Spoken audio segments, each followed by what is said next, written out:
Finalizando mais um livro, e é muito delicioso vir falar de Morro dos Ventos Uivantes. Eu conheci essa história através de uma adaptação de 1992 e olhando recentemente a foto dessa adaptação, que eu não lembro muito vagamente, eu só lembrava do contexto da história como um todo, eu tive a agradável surpresa de descobrir que o ator que fez o Heathcliff na adaptação de Morro dos Ventos Uivantes, que eu gostei, é o mesmo ator que fez o Lord Voldemort na adaptação de Harry Potter, que é o Ralph Fiennes. Espero ter falado o nome dele correto. E por essas duas adaptações já dá para perceber que o Ralph Fiennes é ótimo ator para interpretar a gente louca. Apesar de eu ter gostado dessa adaptação de 1992, ela teve duas características que meio que foi uma impressão errada que ela me deixou da história. Uma, eu percebo que é uma visão que muitos leitores têm em relação a Morro dos Ventos Uivantes, que essa é uma história de amor romântico.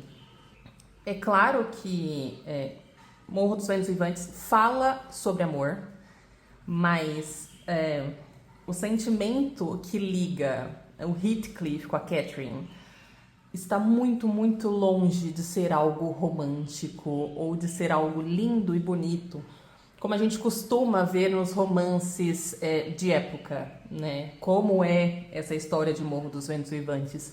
Então eu já consigo dizer de antemão, se você vai ler Morro dos Ventos Uivantes esperando um romance, um amor romântico, a chance de você não gostar desse livro é muito grande. Eu arrisco a dizer que não é à toa que o Morro dos Ventos Uivantes ele é um dos livros mais abandonados pelos leitores, né? Pela lista do Scooby, ele ficou em terceiro lugar entre os livros mais abandonados. Eu fico muito triste porque esse é um livro que eu devorei, é um livro que eu amei muito conhecer a história. Mesmo ele não sendo bonitinho e fofinho, tem uma intensidade nesses personagens que é apaixonante. Esse livro, ele foi inicialmente publicado em 1847. E é muito triste saber que Emily Brontë só escreveu Morro dos Ventos Uivantes porque eu fiquei tão apaixonada pela forma como Emily Brontë criou esses personagens que eu certeza leria muitas outras coisas de Emily Brontë, caso ela tivesse escrito. Eu tenho certeza que muitas pessoas já ouviram falar das irmãs Brontë, que é a Emily, a Anne e a Charlotte. As três são escritoras, cada um no seu estilo, então se você não gostou de Morro dos Ventos Uivantes, dê uma chance para as outras duas, que fazem histórias bem diferentes. Algumas pessoas dizem que Emily Brontë é a melhor das irmãs Brontë, e eu realmente quero muito ler outros livros das irmãs Brontë para ter uma ideia das diferenças e semelhanças entre essas irmãs. Uma das coisas que eu mais achei interessante, e no começo eu cheguei a estranhar, esse livro ele é narrado em terceira pessoa. Um dos personagens, o Sr. Lockwood, que é um inquilino da Granja do Tordo, que no momento presente onde a história começa já pertence ao Heathcliff. Tanto o Morro dos Ventos Uivantes quanto a Granja do Tordo pertencem ao Heathcliff.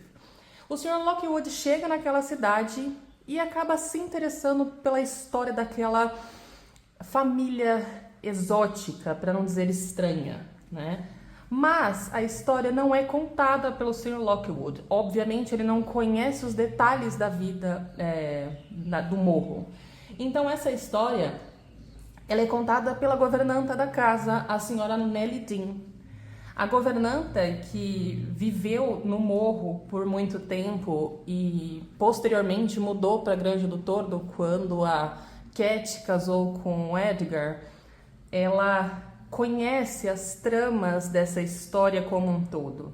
Eu cheguei a me perguntar se ela seria uma narradora confiável, porque a gente tem essa visão de que narradores em terceira pessoa quando não onisciente, elas são pessoas não confiáveis que poderiam colocar a sua forma de ver a história impactando na narrativa que ela conta. Eu consigo enxergar isso sim, não que isso dê muita diferença na narrativa do livro, mas dá para perceber que, por exemplo, enquanto a Cat era criancinha e ela gostava daquela criancinha fofa que a Cat era, ela descreve a Cat com detalhes e com características muito fofas e muito amenas. Conforme a Cat vai crescendo e vai se transformando numa pessoa diferente, que ela já não se identifica mais, ela começa a colocar características mais más na Cat. Então, assim, por ser uma pessoa contando uma história, a gente sim, sempre tem a possibilidade de se perguntar, será que eu posso confiar no que a Nelly está falando? Será que realmente ela está passando a história da forma que aconteceu, sem colocar as suas emoções e os seus sentimentos naquela narrativa? Esse livro, atualmente, ele é publicado em um livro só, mas não é estranho você encontrar livros antigos onde Morro dos Ventos Uivantes ele é separado em duas partes. Realmente nós temos uma parte que é o passado e a gente tem a parte que é o momento presente. E essas duas partes, elas podem muito bem ser separadas em livros. Então pode ser que você encontre em bibliotecas públicas ou sebos essa edição bem antiga e gasta de Morro dos Ventos Uivantes em 2 livros. A primeira parte nós temos os personagens principais, que é o Heathcliff, a Cat, que eu vou chamar de Cat porque a filha dela, Catherine, também tem o mesmo nome, então só para diferenciar. Então nessa primeira parte a gente tem o Heathcliff, a Cat, o Rindley, que é o irmão da Cat, o Edgar e a Isabella Linton. O Heathcliff é uma criança cigana, abandonada e órfã, que o pai da Cat encontrou na rua e levou para casa. Ele levou aquela criança para casa como quem leva um cachorrinho perdido de rua, mas o Heathcliff sempre foi muito bem tratado pelo pai da Cat. E a Cat e o Heathcliff sempre tiveram idades muito próximas, e a Cat era uma criança muito enérgica, uma criança curiosa, e ela meio que via o Heathcliff como se fosse um brinquedinho novo. Eles crescem junto e criam uma sinergia de personalidades muito, muito interessante. Eles viram amigos de fato, eles aprontam juntos, eles estudam juntos. Ao mesmo tempo, a gente tem o Rindley extremamente enciumado, porque o pai trouxe uma criança estranha para a família, uma criança que estava começando a ter mais a atenção do pai do que ele. Então o Rindley começa a sentir cada vez mais ciúmes da Cat. Nenhum dos passeios que a Cat estava fazendo com Heathcliff, ela acaba se machucando e sendo recebida na família Linton, na Granja do Tordo, pela família Linton. E é aí que ela conhece o Edgar Linton e a Isabella. A família Linton era mais rica do que a família da Cat, a família Earnshaw. Então ela, enquanto uma menina que gosta muito de coisas chiques, deslumbrada com a vida, ela se encanta com aquela riqueza e com a forma que o Linton é uma criança letrada e culta. E pela primeira vez a Cat se vê dividida as suas duas personalidades entre a Cat que gosta da parte culta e rica e refinada do Linton, do Edgar Linton, e a Cat travessa e enérgica e curiosa, que se identifica e se reconhece tanto no Heathcliff. Enquanto eles crescem, a Cat vai cada vez se envolvendo mais com Edgar Linton e chega uma hora que ela acaba contando um segredo para Nelly, falando que se o Heathcliff não fosse pobre, ela chegaria a se casar com ele, mas ele era muito pobre para que ela gostasse dele. Eu preciso contar um parênteses que assim, enquanto eles iam crescendo, o pai da Cat morre. E quem fica sendo o dono da casa é o Rindley, que já não gosta do Heathcliff. Então, a partir do momento que o pai da Cat morre, o Ridley começa a tratar o Heathcliff como um empregado. Ele não permite que ele estude, não permite que ele leia, não permite que ele brinque com a Cat. Ele começa a dormir junto com os empregados, começa a fazer trabalhos braçais. Ele realmente transforma o Heathcliff num serviçal. Situação que o pai da Cat não fazia. O pai da Cat tratava ele realmente como se fosse um filho.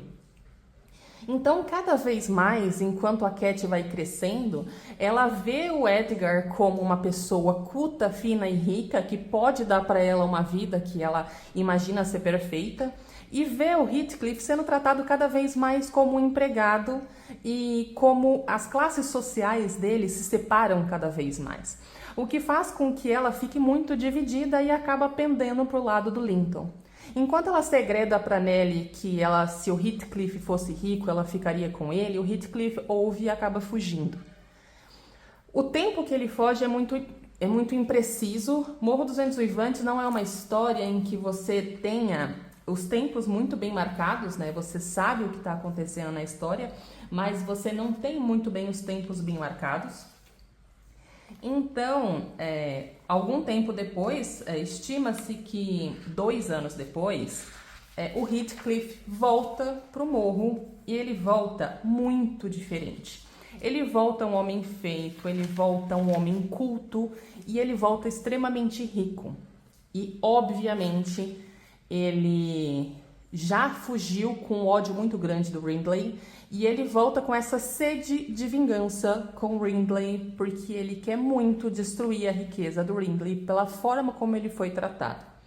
Então ele começa a incentivar os vícios nos jogos que o Ridley tem e acaba conseguindo comprar o morro nesse processo.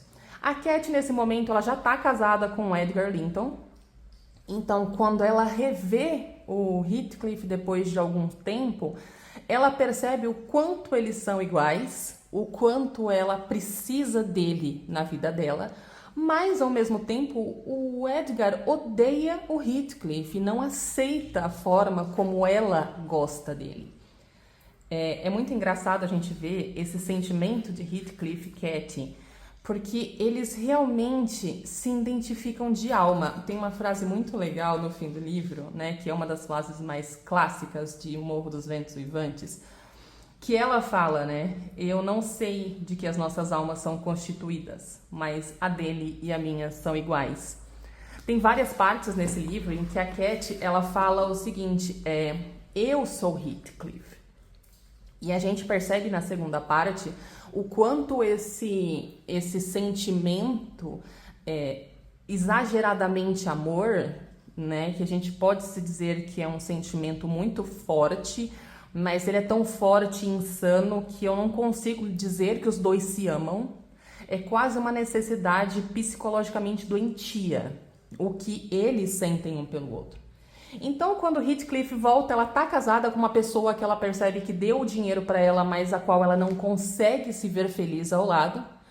O Heathcliff encontra na Isabella, que é a irmã do Edgar, uma forma de se vingar e tentar se aproximar também da riqueza dos Linton. E ele acaba casando com a Isabella. Só que ele casa com a Isabella simplesmente para se vingar do Linton e conseguir ficar ainda mais próximo da riqueza dele.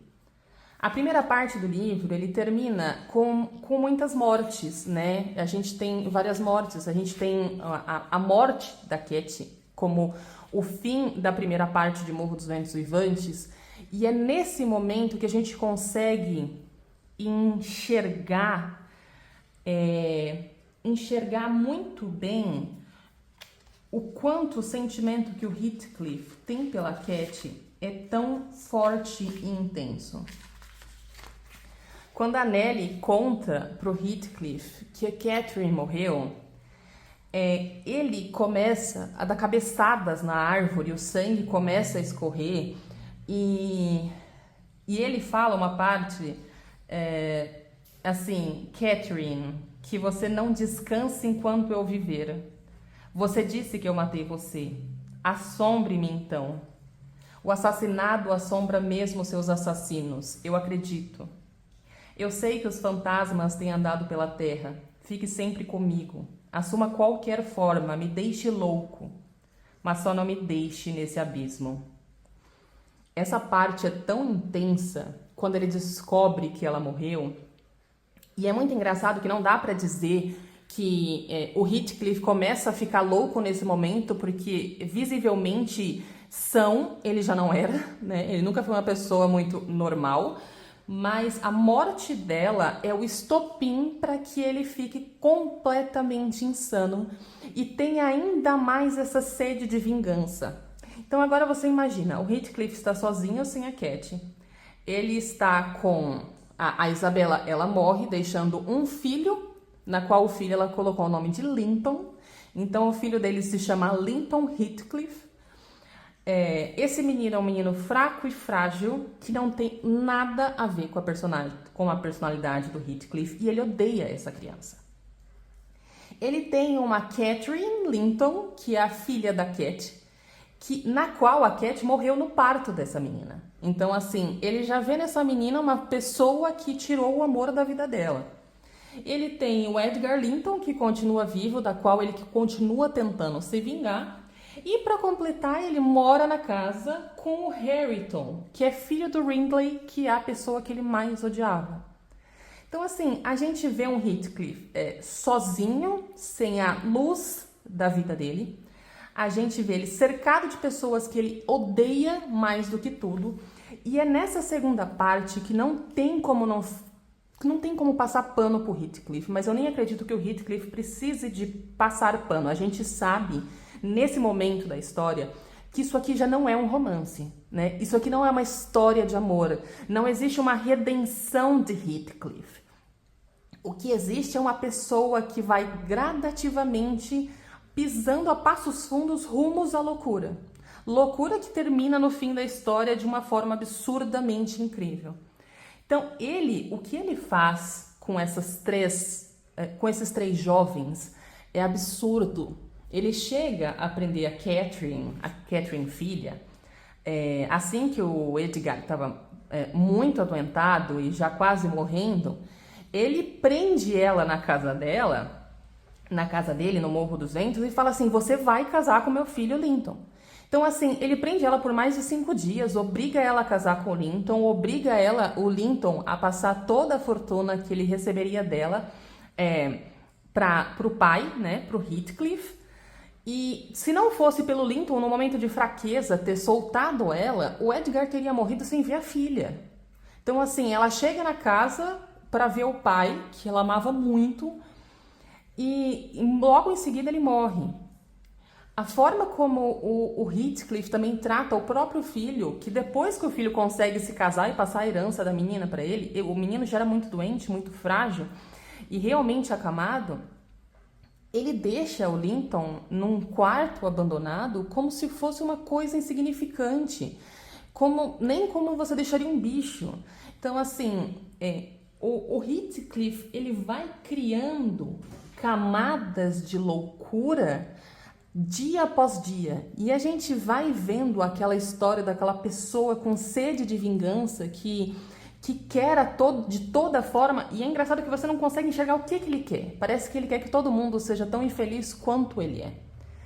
E aí, mesmo com o Linton já tendo morrido, a Catherine continua morando no morro, porque ela perdeu todos os bens quando o Linton morreu, porque ele deixou tudo pro pai, o Heathcliff, e ela tenta começar a se aproximar do Hareton, que é um primo que é chucro como o Heathcliff era. O Heathcliff fez questão de transformar o filho do Ringley, que é uma pessoa que mais fez mal para ele quando era jovem, em uma cópia dele. Ele fez com o filho do Ringley a mesma coisa que o Ringley fez com ele. Então ele não permitiu que o Hareton estudasse. Ele tratava o Hareton como um empregado. O Hareton era uma pessoa não letrada, chucra, bruta e tratado como empregado, sem roupas novas e morando na casa que era do pai dele. Então, assim, a Catherine começa a tentar se aproximar do Hareton e os dois começam a ter um entendimento. E ela começa a enxergar no Hareton uma pessoa doce por trás de toda aquela brutalidade. E os dois acabam virando amigos de novo. O fim desse livro eu falo que assim, a loucura do Heathcliff, ele só acaba quando a sede de vingança dele acaba. E ele desiste da vida quando ele desiste de se vingar.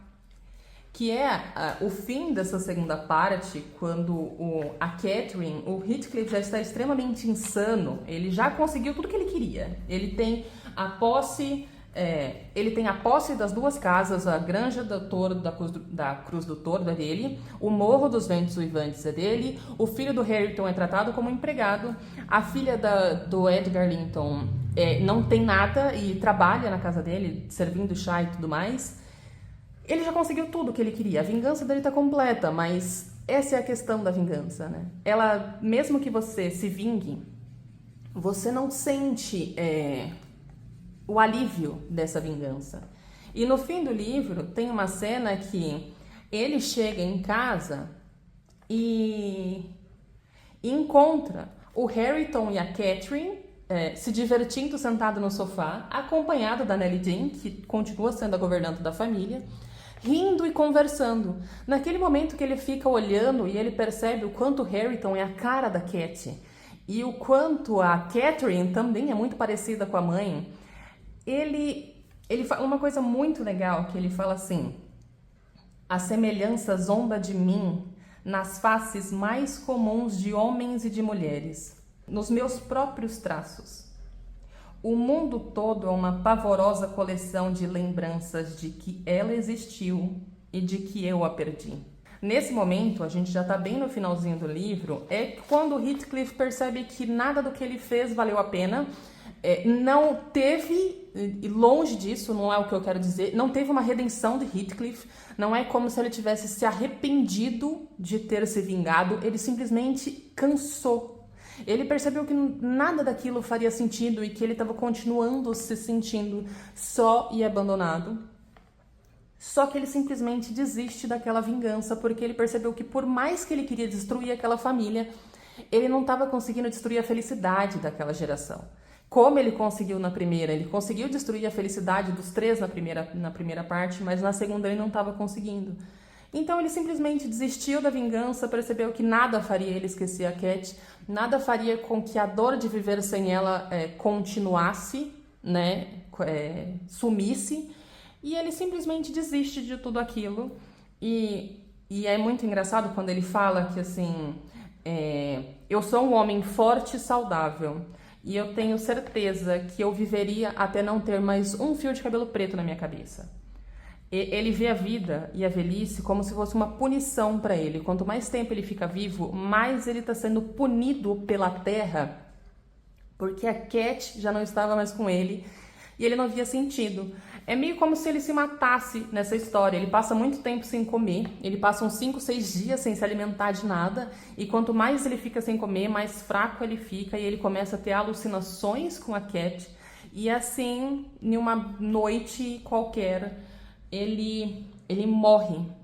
Olhando para a janela com um sorriso que a Nellie Dean descreve como uma coisa demoníaca, os olhos deles muito escuros, e ele rindo, olhando pela janela como se finalmente ele tivesse reencontrado a Cat. Algumas pessoas do Morro dos Ventos, da Granja, costumam dizer que conseguem ver ele e a Cat andando e passeando pelo morro, pelos morros, né, do Morro dos Ventos Uivantes, juntos de mão dada.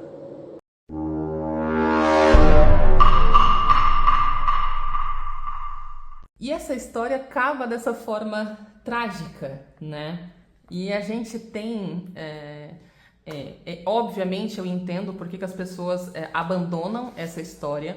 Ela é uma história que ela não é emocionante, ela não é linda. Ver o Heathcliff conseguindo se vingar de todo mundo e fazendo uma maldade em cima da outra é apavorante, né? É assustadora. E realmente, se você não se apaixona por essa loucura e por essa densidade dos personagens, você não consegue continuar lendo o Morro dos Ventos Uivantes. Uma das coisas mais legais que eu consegui enxergar nessa história, eu cresci lendo clássicos históricos, onde a gente sempre vê esses plots de diferença de classe social ou fugindo com o grande amor da sua vida, de uma forma muito linda e romantizada. E a Emily Brontë genialmente coloca uma camada dark em cima desses romances, porque assim, imagine que a diferença social impeça duas pessoas de se casarem. E a pessoa mais pobre fique louca e insana buscando vingança. É o que acontece aqui. Isso é um clássico histórico, isso é uma história de 1800, mas ele não tem nada da beleza e do romantismo que esse tipo de romance começa a ter. A gente também tem aquele plot de fugir com o grande amor da sua vida. A Isabela fez isso e ela se arrependeu amargamente. E é engraçado que a Cat falou pra ela, né? A Cat falou pra ela, falou assim, ele não é bonitinho, né? Ele vai acabar com você, ele vai te destruir, não faz isso. Eu sou amiga dele e eu sei que ele vai acabar com você.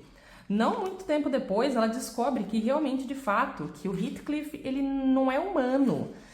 E a gente tem esse plot de ela fugiu com Heathcliff, encantada por aquele homem viril, lindo e maravilhoso e sério, como se ele tivesse dentro dele um romantismo e um amor que não existia.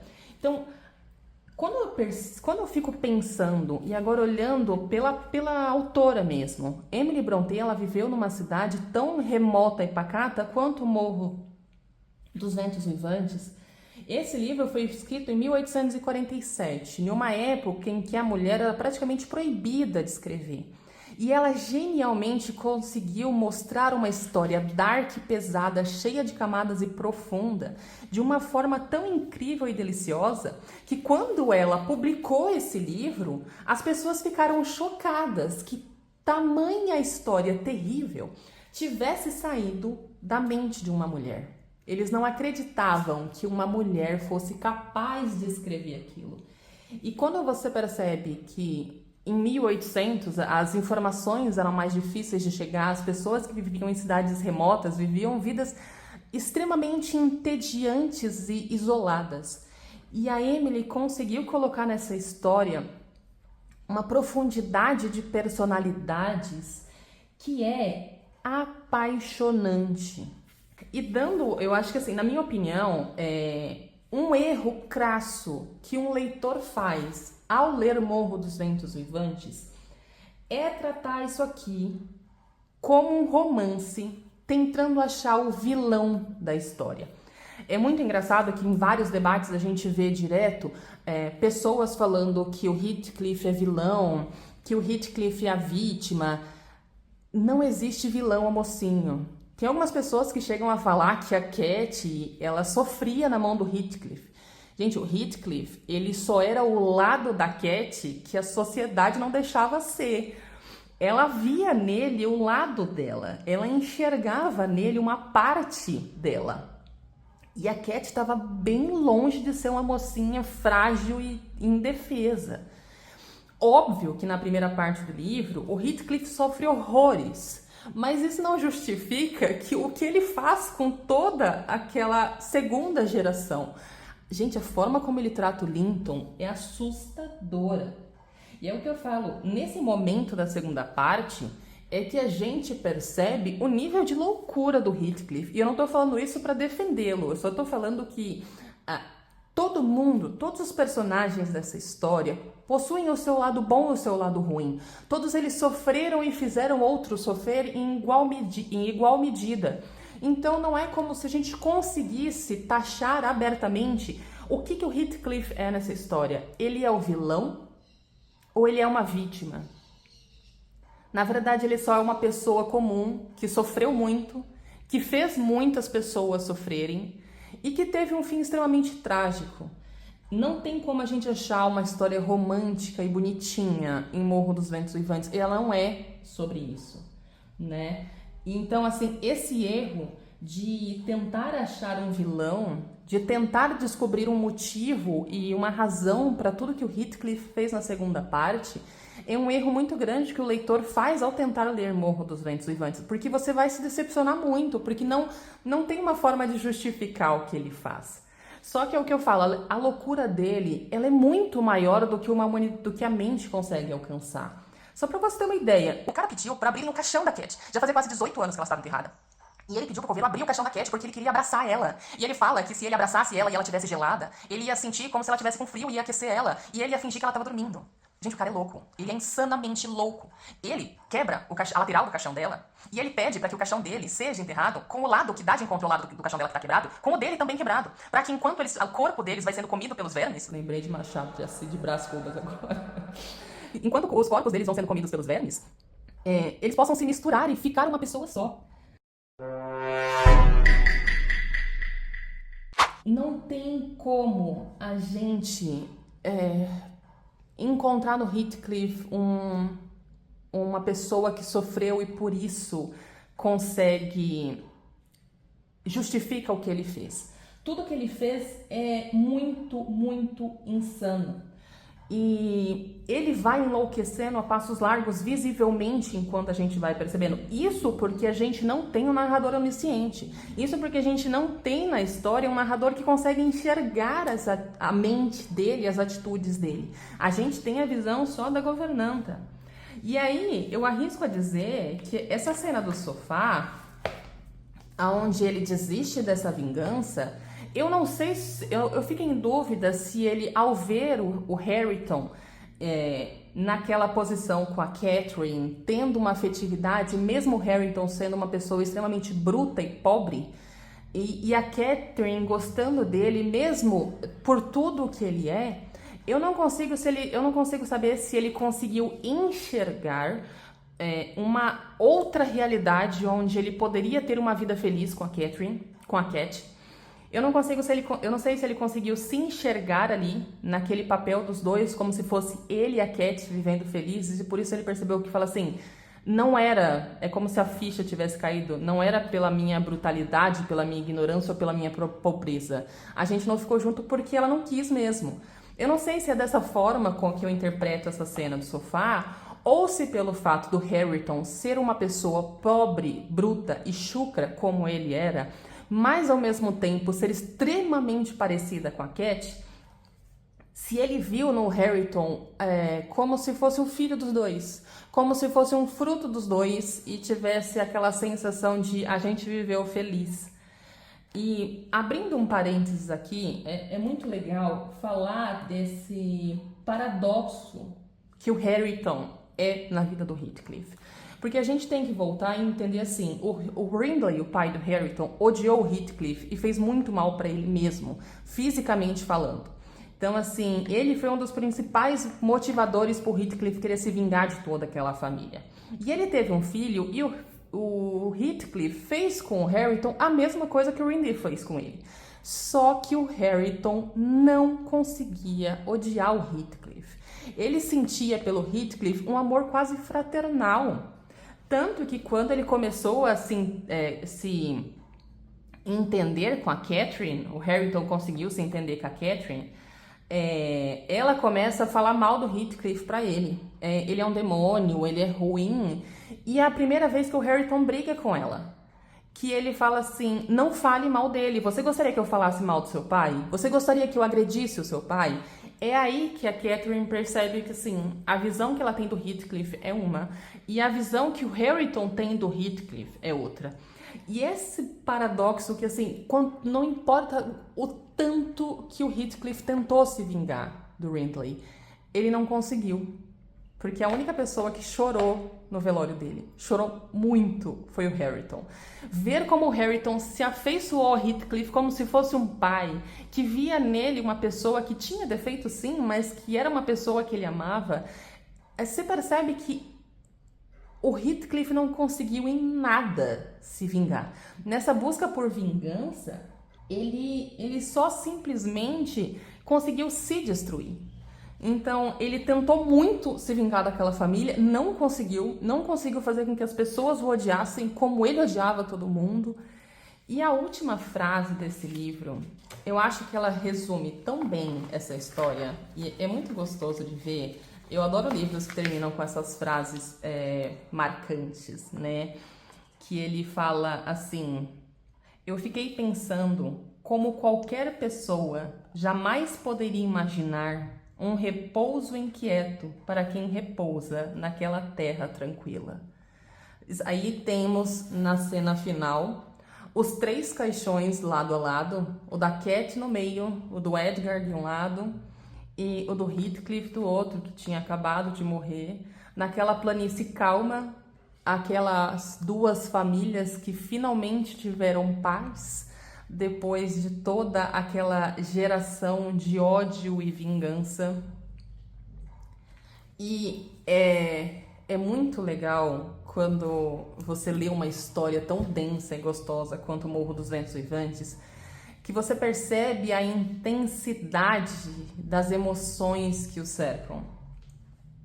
Eu arrisco a dizer que Morro dos Ventos Uivantes é o único livro na qual eu terminei de ler com vontade de reler. Esse é um livro que com certeza eu vou reler. Ele não é um livro que você, ao reler, você vai conseguir enxergar a mesma coisa. Ele é um livro que tem tantas camadas e tantas cenas que cada vez que você ler ele, você vai conseguir mais, você vai sentir mais vontade de ler e rever de tudo o que ele te passa. E essa sensação é muito comum de encontrar em clássicos. Eu amo ler clássicos exatamente por isso. Eu falo que Morro dos Ventos Uivantes é uma leitura que quando você faz, você não sai igual. E mesmo vendo que muitas pessoas odeiam esse livro e acham essa história extremamente maçante e sem graça, eu fico muito feliz de poder falar bem dessa leitura, porque ela é uma leitura muito densa e gostosa. Não importa se você chega ao Morro dos Ventos Uivantes porque você ficou sabendo dele através de Crepúsculo, porque era um livro favorito da Bella e do Edward.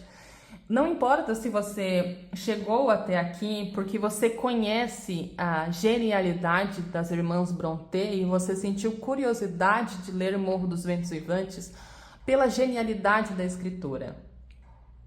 Morro dos Ventos Uivantes é uma obra-prima. Ele é muito, muito bem escrito. Tem uma história extremamente interessante. Ela é calma e densa e tensa o tempo todo, com personagens apaixonantes e o que você se apaixona e odeia ao mesmo tempo.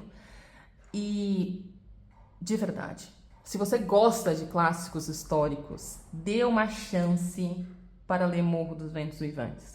Ele vai te mostrar uma camada dark muito densa em relação a todos os plots muito comuns de clássicos históricos. Você vai ver uma densidade de sentimentos muito grande ao ler Morro dos Ventos Uivantes, mas não espere uma história romântica aqui. Esse livro é sobre amor, sim, mas é sobre um amor doentio. O Heathcliff, ele não amava a Cat de uma forma física e carnal. Ele se reconstruiu ao redor da Cat. É como se aquela criança abandonada tivesse encontrado na Cat a única luz que ele enxergava no mundo.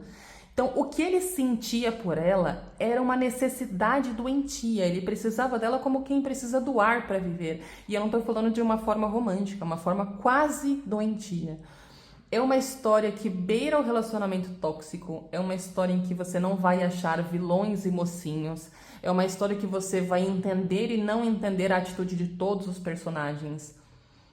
Mas, na minha opinião, Morro dos Ventos Uivantes é 5 estrelas favoritado e real vai entrar num dos meus livros favoritos da vida, um que eu quero reler muito breve para tentar enxergar coisas diferentes. E eu espero que com esse vídeo eu tenha convencido pelo menos uma pessoa a dar mais uma chance para Morro dos Ventos Uivantes com o olhar que ele precisa. Então, para começar esse livro, tire da sua cabeça qualquer história romântica, bonitinha que você já viu. Isso aqui é sobre amor, mas não é um amor bonito.